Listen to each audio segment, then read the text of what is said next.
நன்றி சொல்லவே உனக்கு என் மன்னவா வார்த்தை இல்லையே.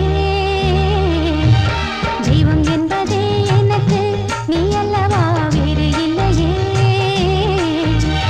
நாற்புறமும் மலைகள் அடிக்க நீ ஒரு தீவென தனித்திருக்க. பூமிக்கு ஒரு